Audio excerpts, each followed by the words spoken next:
నమస్తే, welcome to life line. ఈ రోజు లైఫ్ లైన్ లో మనం బ్రెస్ట్ క్యాన్సర్ కి సంబంధించిన కారణాలు, లక్షణాలు ఏ విధంగా ఉంటాయి, అలాగే ఎలా డయాగ్నోసిస్ చేయాలి, దీనికి ఆధునిక చికిత్సా విధానాలు ఏంటి, వీటన్నింటినీ కూడా మనకు వివరించడానికి ఒమేగా హాస్పిటల్స్ నుంచి chief surgical oncologist Mohan Vamsi garu live లో సిద్ధంగా ఉన్నారు. మోహన్ వంశీ గారు నమస్తే అండి. నమస్తే మేడం. మోహన్ వంశీ గారు, ఫస్ట్ అసలు ఈ బ్రెస్ట్ క్యాన్సర్ రావడానికి కారణాలు ఏంటి, ఏ వయసు వారిలో ఎక్కువగా మనం దీన్ని గమనించవచ్చు? వయసు పెరిగే కొద్దీ బ్రెస్ట్ క్యాన్సర్ వచ్చే అవకాశాలు ఎక్కువైపోతాయండి. నార్మల్గా ఇప్పుడు ఉదాహరణకి 8 years ఓల్డ్ ఉన్న ఉమెన్ అమీర్పేట ఏరియాలో ఒక 100 మంది ఉన్నారనుకోండి, వారిలో 10 మందికి బ్రెస్ట్ క్యాన్సర్ ఉంటుంది. సో వయసు పెరిగే కొద్దీ బ్రెస్ట్ క్యాన్సర్ ఇన్సిడెన్స్ చాలా ర్యాపిడ్గా పెరుగుతుంది. అలాగే 90 years వయసు ఉన్న స్త్రీలు 100 మంది ఉన్నారనుకోండి, వారిలో 16 మందికి బ్రెస్ట్ క్యాన్సర్ ఉంటుంది. So age is a very important risk factor for breast cancer. చిన్న వయసులో బ్రెస్ట్ క్యాన్సర్ వచ్చే అవకాశాలు చాలా తక్కువ, వయసు పెరిగే కొద్దీ బ్రెస్ట్ క్యాన్సర్ వచ్చే అవకాశాలు ఎక్కువ. అలాగే పురుషుల్లో కన్నా స్త్రీలలో బ్రెస్ట్ క్యాన్సర్ 1000 రెట్లు ఎక్కువ చూస్తుంటాం. పురుషుల్లో కూడా బ్రెస్ట్ క్యాన్సర్ చూస్తుంటాం, బట్ చాలా తక్కువ ఇన్సిడెన్స్. వెరాజ్ స్త్రీలలో బ్రెస్ట్ క్యాన్సర్ ఇన్సిడెన్స్ అంటే సంవత్సరానికి బ్రెస్ట్ క్యాన్సర్ బారిన పడే వారి సంఖ్య చాలా ర్యాపిడ్గా పెరిగిపోతుంది భారతదేశంలో. 2010లో అది అప్రాక్సిమేట్లీ ఎంటైర్ ఇండియాలో ఒక 80 to 85,000 క్యాన్సర్ కేసెస్ డయాగ్నోస్ చేయబడుతున్నట్టయితే 2022లో 2,24,000 న్యూ కొత్త బ్రెస్ట్ క్యాన్సర్ కేసెస్ డయాగ్నోస్ చేయబడ్డాయి. ప్రతి 3-4 నిమిషాలకు ఒక స్త్రీ ఇండియాలో బ్రెస్ట్ క్యాన్సర్ వల్ల డయాగ్నోస్ చేయబడుతున్నారు. అండ్ బ్రెస్ట్ క్యాన్సర్ని కూడా అందరూ కూడా అశ్రద్ధ చేయడంతో, దీని వార్నింగ్ సిగ్నల్స్ మీద అవగాహన లేకపోవడంతో లేట్గానే డాక్టర్ దగ్గరికి వస్తున్నారు. సో బ్రెస్ట్ క్యాన్సర్ మోర్టాలిటీ మిగతా European countries, United states of అమెరికాతో కంపేర్ చేసినట్టయితే బ్రెస్ట్ క్యాన్సర్ బారిన పడి చనిపోయే వారి సంఖ్య భారతదేశంలో % ఎక్కువగా ఉంటుంది. ఇదే కాకుండా పిల్లలు లేని వాళ్ళలో కూడా బ్రెస్ట్ క్యాన్సర్ ఎక్కువగా వస్తుంది. అలాగే లేట్గా ఫస్ట్ చైల్డ్ పుట్టిన వాళ్ళలో, అంటే 30 సంవత్సరాల తర్వాత మొదటిగా వాళ్ళకి కాన్పు కనుక అయినట్టయితే వాళ్ళలో బ్రెస్ట్ క్యాన్సర్ వచ్చే అవకాశాలు ఎక్కువగా ఉంటాయి. ఎస్పెషల్లీ అర్బన్ ఏరియాస్లో లేట్గా మ్యారేజ్ చేసుకోవటము, అంటే అకాడమిక్స్ మీద, కెరియర్ మీద కాన్సన్ట్రేట్ చేస్తూ ఆ తర్వాత లేట్గా పిల్లలకి అంటాం. సో వీళ్ళలో బ్రెస్ట్ క్యాన్సర్ ఇన్సిడెన్స్ ఎక్కువగా ఉంటుంది. గ్రామీణ ప్రాంతాల్లోని ప్రజల్లో ఎర్లీగా మ్యారేజ్ చేసుకోవడం, ఎర్లీగా పిల్లలకి అంటాం కామన్గా చూస్తుంటాం కాబట్టి వాళ్ళలో బ్రెస్ట్ క్యాన్సర్ ఇన్సిడెన్స్ తక్కువగా కనిపిస్తుంది. ఇదే కాకుండా family history of breast cancer ఉన్న వాళ్ళలో కూడా బ్రెస్ట్ క్యాన్సర్ వచ్చే అవకాశాలు ఎక్కువగా ఉంటాయి. అంటే ఫస్ట్ డిగ్రీ రిలేటివ్స్, తల్లి గారు కానీ, తండ్రి గారు కానీ, అన్నదమ్ముల్లో కానీ, అక్కచెల్లెలో కానీ ఎవరికైనా ఉన్నట్టయితే వారిలో బ్రెస్ట్ క్యాన్సర్ వచ్చే అవకాశాలు ఎక్కువగా ఉంటాయి. అలాగే పిల్లలకు బ్రెస్ట్ ఫీడ్ చేయని వాళ్ళలో కూడా బ్రెస్ట్ క్యాన్సర్ వచ్చే అవకాశాలు ఎక్కువగా ఉంటాయి. సో ఇవన్నీ కూడా అర్బన్ ఏరియాస్లోనే చాలా కామన్గా చూస్తుంటాము. సో అర్బన్ ఏరియాస్లో బ్రెస్ట్ క్యాన్సర్ వచ్చేవారి సంఖ్య గణనీయంగా పెరిగిపోతుంది. ఇదే కాకుండా ఈ నైట్ టైం వర్క్ చేసే స్త్రీలలో ఇప్పుడు చాలా మంది ఇప్పుడు నైట్ టైం, ఇప్పుడు మీరు మంజారాయిల్స్ టు గచ్చిబౌలి, కొండాపూర్లో చూస్తుంటే వెల్ లిట్ టవర్స్ ఉంటాయి, 20, 30, 40 స్టోరీడ్ బిల్డింగ్స్, అన్ని చోట్ల లైట్స్, అన్ని చోట్ల రాత్రంతా ఈ బీపీఓ ఆఫీసెస్లో పనిచేస్తుంటారు స్త్రీలు, పురుషులు కూడా. ఈ స్త్రీలలో ముఖ్యంగా బ్రెస్ట్ క్యాన్సర్ వచ్చే అవకాశాలు వీళ్ళు ఎక్కువగా ఉంటాయి. ఈ నైట్ టైం పనిచేసేటప్పుడు ఏమవుతుందంటే, నైట్ టైం మనం చక్కగా 8కో 7కో భోజనం చేసి 9-10 గంటలకల్లా పడుకున్నట్టయితే రాత్రి 1 o'clock 2 o'clock మన బాడీలో మెలటోనిన్ అనే హార్మోన్ ఉత్పత్తి అవుతుంది. ఈ melatonin has a potent anti cancer properties. So ఈ నైట్ టైం పనిచేసే వాళ్ళలోనూ, అలాగే లేట్గా పడుకునే వాళ్ళలోనూ, రాత్రిపూట ఎక్కువసేపు టీవీ చూసి అలాగే పడుకునేటప్పుడు మళ్ళీ ఆ బ్లూ స్క్రీన్, మొబైల్ స్క్రీన్ చూస్తూ పడుకునే వాళ్ళలోనూ ఈ మెలటోనిన్ హార్మోన్ ఉత్పత్తి తగ్గిపోతుంది. మెలటోనిన్ హార్మోన్ ఉత్పత్తి తగ్గిపోయినప్పుడు వాళ్ళలో బ్రెస్ట్ క్యాన్సరే కాకుండా కోలన్ క్యాన్సర్, ఎండోమెట్రియల్ క్యాన్సర్, ఇతరత్ర క్యాన్సర్స్ వచ్చే అవకాశాలు కూడా ఎక్కువగా ఉంటాయి. అలాగే ఒబిసిటీ, ఊబకాయం ఉన్న స్త్రీలలో ఈ బ్రెస్ట్ క్యాన్సర్ వచ్చే అవకాశాలు ఎక్కువగా ఉంటాయి. అలాగే యూట్రైన్ క్యాన్సరు, అలాగే ఓవేరియన్ క్యాన్సరు వచ్చిన వాళ్ళలో కూడా బ్రెస్ట్ క్యాన్సర్ వచ్చే అవకాశాలు ఎక్కువగా ఉంటాయి. Hereditary breast ovarian cancer syndrome అంటారు. సో అది జెనెటిక్ ప్రీడిస్పోజిషన్ కూడా ఉండవచ్చు. BRCA1, BRCA2 జీనోమిక్ ప్రొఫైలింగ్ చేసుకున్నట్టయితే వాళ్ళలో బ్రెస్ట్ క్యాన్సర్ వచ్చే అవకాశాలు ఎంత ఉంటాయని మనకు తెలిసిపోతుంటుంది. ఎస్పెషల్లీ చిన్న వయసులో బ్రెస్ట్ క్యాన్సర్ వచ్చినప్పుడు, 40 సంవత్సరాల కన్నా తక్కువ వయసులో బ్రెస్ట్ క్యాన్సర్ వచ్చినప్పుడు, బైలేటరల్ బ్రెస్ట్ క్యాన్సర్ వచ్చినప్పుడు, ఫ్యామిలీలో ఒకరే కాకుండా 2కి అలా లేదా 3కి బ్రెస్ట్ క్యాన్సర్ ఉన్నప్పుడు ఈ జెనెటిక్ టెస్టింగ్ చేయించుకోవడం చాలా ఇంపార్టెంట్. అవి కనుక ఉన్నట్టయితే hereditary breast ovarian cancer syndrome, famous personalities Angelina Jolie, ఈ మధ్యనే మన తెలుగు మూవీ హీరోయిన్ హంసానందని గారు కూడా అనౌన్స్ చేయడం జరిగింది వారికి BRCA1 పాజిటివ్ వచ్చిందని. సో వాళ్ళలో ఆపోజిట్ బ్రెస్ట్ క్యాన్సర్ వచ్చే అవకాశాలు, అలాగే ఓవేరియన్ క్యాన్సర్ వచ్చే అవకాశాలు కూడా చాలా ఎక్కువగా ఉంటాయి. సో ఇవన్నీ కూడా breast cancer at risk groups. వీళ్ళంతా రెగ్యులర్గా స్క్రీనింగ్ ప్రోగ్రామ్స్లో జాయిన్ అయ్యి క్యాన్సర్ని ముందుగా స్క్రీన్ చేసుకుంటూ ముందుగా డయాగ్నోస్ చేసుకున్నట్టయితే క్యూర్ చేసుకోవడానికి అవకాశం ఉంటుంది. ఎస్ మోహన్ గారు, మీరు చెప్తున్న దాని ప్రకారం ఇక్కడ మనకి 3 ప్రధానంగా కనిపిస్తున్నాయి. ఏజ్ ఒకటి, అలాగే లైఫ్ స్టైల్ ఒకటి, అండ్ జెనెటిక్ గా వచ్చే క్యాన్సర్ ఒకటి. మరి ఈ లక్షణాలు ఏ విధంగా ఉంటాయి? ఈ లక్షణాలని ఎవరికి వారు ఏ దశలో గుర్తించుకునే అవకాశం ఉంటుంది? బ్రెస్ట్ క్యాన్సర్ లక్షణాలు చాలా సింపుల్ అండి. బ్రెస్ట్ లో గడ్డలాగా కనబడటం, ఇది వెరీ ఇంపార్టెంట్. బ్రెస్ట్ లో గడ్డ కనబడినట్టయితే ఎవరు కూడా ఏ వయసులో కూడా నెగ్లెక్ట్ చేయకూడదు. మరి చిన్నపిల్లల్లో టీన్స్ లో లంప్ వస్తే మోస్ట్ లైక్లీ అవి non cancerous lumps. But otherwise 30 సంవత్సరాల తర్వాత కనుక ఏ స్త్రీకైనా బ్రెస్ట్ లో కనుక గడ్డ కనబడినట్టయితే అది క్యాన్సర్ అయ్యే అవకాశాలు ఎక్కువగా ఉంటాయి. అన్లెస్ ప్రూవెన్ అదర్వైజ్ డాక్టర్ దగ్గరికి వెళ్ళి పరీక్ష చేయించుకొని అది క్యాన్సర్ కాదు అని నిర్ధారించుకోవడం చాలా ఇంపార్టెంట్. Especially painless lumps. మామూలుగా పీరియడ్స్ టైంలో బ్రెస్ట్ కొంచెం పెయిన్ఫుల్గా ఉంటాయి, లంపీగా ఉంటాయి. పీరియడ్స్ అయిపోగానే ఆ లంపీనెస్ తగ్గిపోతుంది, ఆ టెండర్నెస్ తగ్గిపోతుంది.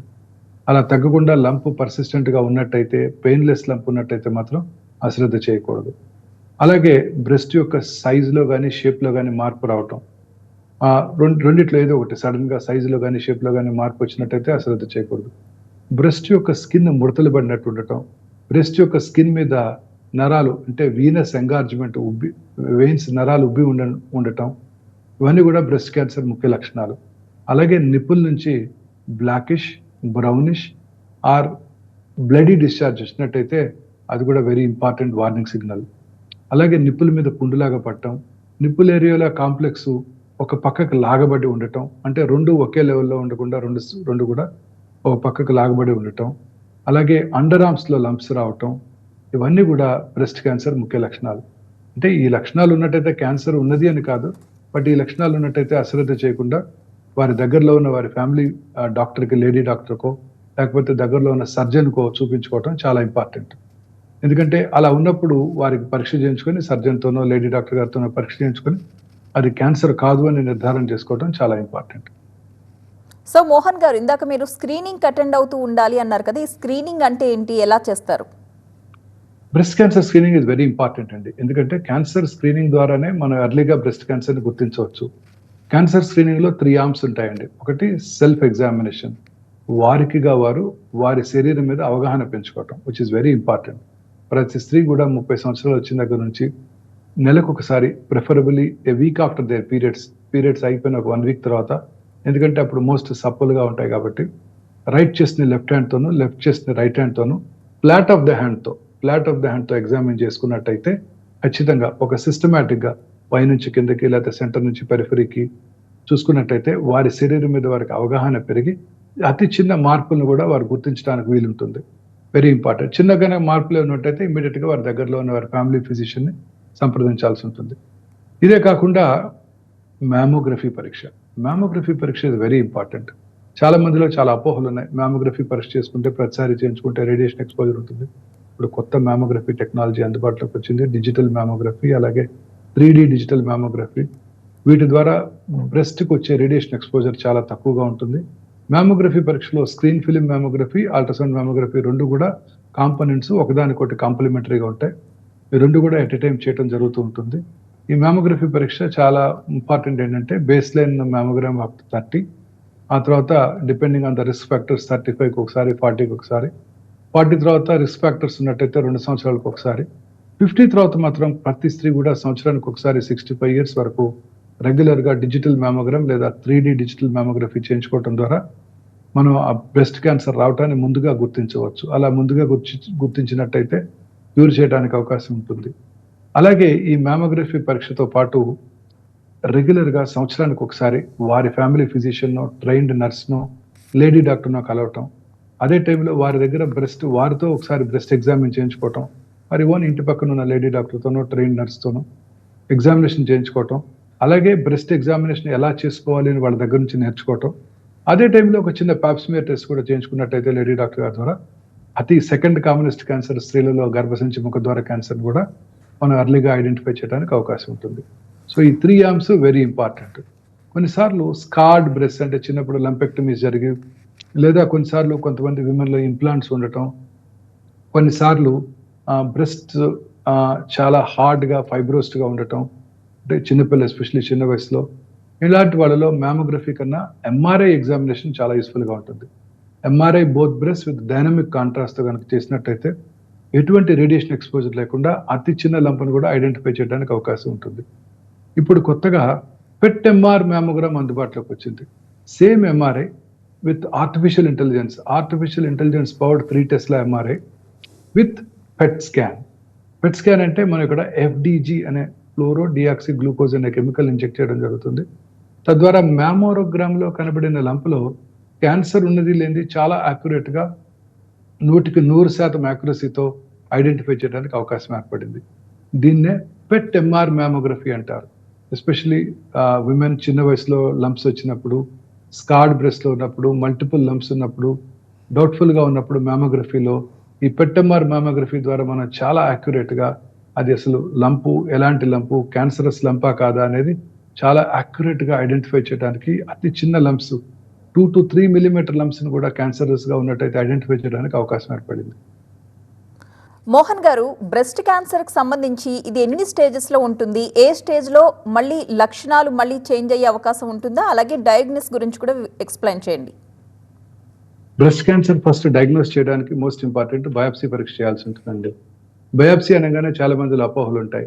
బయాప్సీ పరీక్ష ఎలా చేస్తామంటే ఒక అంటే ఆ లంప్ ఉంటుంది చూడండి, ఆ గడ్డలో పోర్ బయాప్సీ అంటారు. అంటే ఒక చిన్న గన్ ఉంటుంది, automated guns. Fraction of a సెకండ్లో మనం అల్ట్రాసౌండ్ గైడెడ్ అంటే లంప్ ఎక్కడుందో కరెక్ట్గా ఐడెంటిఫై చేసి ఫ్రాక్షన్ ఆఫ్ ఎ సెకండ్లో అది ప్రెస్ చేసినట్టయితే మనకి ఇమీడియట్గా కోర్ ఆఫ్ టిష్యూ వచ్చేస్తుందండి. అలాగే వాక్యూమ్ అసిస్టెడ్ బ్రెస్ట్ బయాప్సీ సిస్టమ్స్లో కూడా ఇప్పుడు అందుబాటులోకి వచ్చాయి. అంటే ఒకసారి నీడిల్ పాస్ చేస్తే 3-4 కోర్స్ మళ్ళీ పోక్ చేయకుండానే తీసుకోవచ్చు అనమాట. సో తద్వారా కరెక్ట్గా యాక్యురేట్గా టిష్యూ డయాగ్నోసిస్ మనకి తెలుసుకోవడానికి వీలుంటుంది. టిష్యూ డయాగ్నోసిస్తో పాటు ఈ ట్యూమర్ ఎలా బిహేవ్ చేయబోతుంది అంటే ట్యూమర్ మీద ఈస్ట్రోజన్, ప్రొజెస్ట్రాన్, HER2 రిసెప్టార్స్ చేయడం జరుగుతుంటుంది. బయాప్సీ ద్వారానే బ్రెస్ట్ క్యాన్సర్ని డయాగ్నోస్ చేయడానికి అవకాశం ఉంటుంది. చాలా మందిలో ఒక చిన్న అపోహ ఉంటుంది, యాజ్ సూన్ యాజ్ మనం చెప్పగానే బయాప్సీ చేయాలి, నీడిల్ బయాప్సీ చేస్తామని అనగానే చాలా మంది అడుగుతుంటారు ఇప్పటికీ కూడా, నీడిల్ పెట్టి పొడుస్తారా, నీడిల్ పెడితే క్యాన్సర్ పాకిపోతుంది అంట కదా, అన్ని రకాలుగా పాకిపోతుంది, దాన్ని అలా చేయకుండా మీరు డైరెక్ట్గా గడ్డే తీసేయచ్చు కదా అని కూడా చాలా మంది ఇప్పటికీ అడుగుతుంటారు. అనేక అవగాహన ప్రోగ్రామ్స్ మనం చేసినప్పటికీ కూడా, బట్ అది ఒక అపోహ మాత్రమే. ఈ నీడిల్ బయాప్సీ చేయడం ద్వారా అప్ స్టేజింగ్ అంటే క్యాన్సర్ పెరిగిపోవటం అంటూ ఏముండదు. నీడిల్ బయాప్సీ ద్వారానే మనం క్యాన్సర్ని గుర్తించడానికి అవకాశం ఉంటుంది. So needle biopsy is essential in diagnosis of breast cancer. ఒకసారి డయాగ్నోస్ చేసిన తర్వాత నెక్స్ట్ స్టెప్ స్టేజింగ్, అంటే శరీరంలో ఎంత దూరం పాకింది. క్యాన్సర్ అంటే మనకు తెలుసు, వచ్చిన చోట పాకుతూ ఉంటుంది. క్యాన్సర్ అంటే గ్రీక్ భాషలో పీత అని అర్థం, క్రాబ్. అది పీతలాగా అన్ని వైపులా పాకుతూ ఉంటుంది పక్కనున్న నార్మల్ కణజాలంలోకి. అలాగే క్యాన్సర్ కణాలు చాలా మైక్రోస్కోపిక్గా ఉంటాయి. ఆ సెల్ చిన్నప్పుడు చదువుకున్నాము, సెల్ ఆటం అంత చిన్న సైజులో ఉంటాయి. ఈ క్యాన్సర్ కణాలు రక్తనాళాల ద్వారా, లింఫ్ నాళాల ద్వారా శరీరంలో ఇతర భాగాలకు పాకిపోతుంటాయి. అదే మోస్ట్ ఇంపార్టెంట్ థింగ్. అందుకే క్యాన్సర్ని మనం స్టేజింగ్ చేసుకోవాలి. స్టేజింగ్ చేయడం ద్వారానే మనం ఈ క్యాన్సర్కి వైద్యం ఏం చేయాలి అన్నది ఆధారపడి ఉంటుంది. స్టేజింగ్ చేయడానికి best and important tool PET scan అంటారు, PET CT scan, positron emission tomography. స్టేజింగ్లో ఇప్పుడు పాజిట్రాన్ ఎమిషన్ టోమోగ్రఫీలో CT స్కాన్ ఉంటుంది, పెట్ స్కాన్ ఉంటుంది. CT స్కాన్లో మనకి గడ్డ ఉన్నది లేదో తెలుస్తుంది. పెట్ CT స్కాన్లో ఆ గడ్డలో మెటబాలిక్ యాక్టివిటీ ఉందా లేదో తెలుస్తుంది. క్యాన్సర్ పేషెంట్స్లో క్యాన్సర్ గడ్డల్లో మెటబాలిక్ యాక్టివిటీ ఎక్కువ ఉంటుంది. తద్వారా ఉదాహరణకి లంగులో చిన్న నాడ్యూల్ చూసామనుకోండి, ఆ నాడ్యూల్లో క్యాన్సర్ ఉంది లేని పెట్ CT స్కాన్లో తెలిసిపోతుంది. పెట్ CT స్కాన్ ఇప్పుడు పెట్ MRI కూడా అందుబాటులోకి వచ్చింది. MRI is a very useful test especially for breast lump కరెక్ట్గా ఎంత సైజులో ఉంది, పక్కనున్న నార్మల్ కణజాలం ఎలా ఉంది, నిప్పుల్ అండ్ ఏరియాలకు ఎంత దూరంలో ఉంది, పక్కన ఇంకా చిన్న చిన్న లంప్స్ ఏమైనా ఉన్నాయా, శాటిలైట్ నాడ్యూల్స్ అంటారు.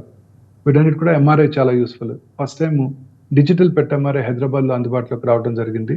ఈ డిజిటల్ పెట్ MRI ద్వారా చాలా యాక్యురేట్గా మొత్తం బ్రెస్ట్లో ఎస్పెషల్లీ శరీరంలో ఇతర భాగాల్లో ఎక్కడికి పాకింది అనేది చాలా తెలుసుకోవడానికి అవకాశం ఉంది. పెట్ CT స్కాన్లో ఇప్పుడు చాలా మందిలో చాలా అపోహలు ఉన్నాయి. పెట్ CT స్కాన్ మీద రేడియేషన్ ఎక్స్పోజర్ చాలా ఎక్కువగా ఉంటుంది. కొత్తగా వచ్చిన డిజిటల్ పెట్ CT స్కాన్లో రేడియేషన్ ఎక్స్పోజర్ కూడా చాలా తక్కువగా ఉంటుంది.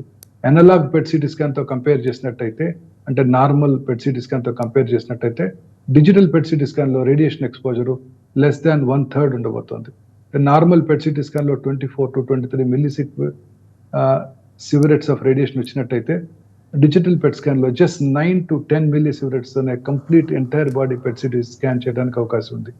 ఇంకా పెట్టమారేకి వచ్చినట్టయితే radiation exposure is very minimal.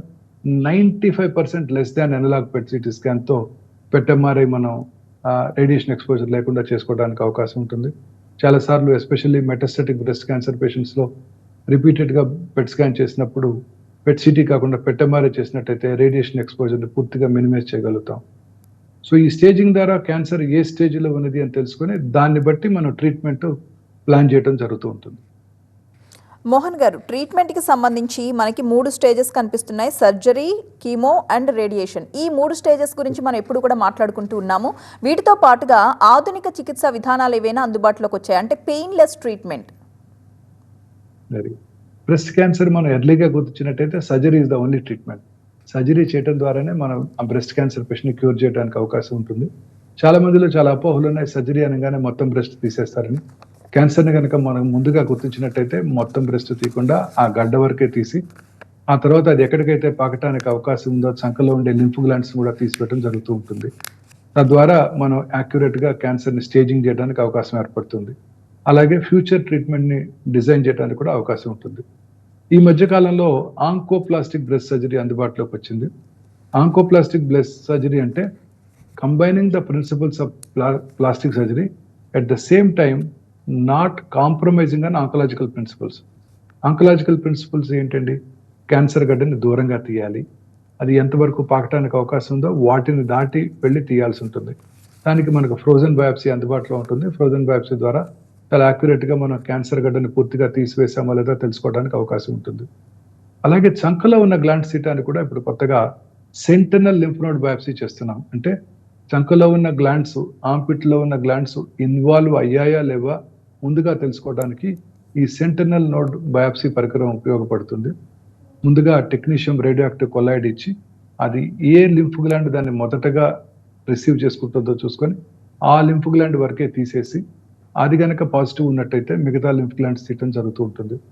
అట్లా ఎంటైర్ రీసెంట్ అడ్వాన్స్ అన్నీ కూడాను preserving the breast and preserving the lymph nodes and lymphatics if they are not involved.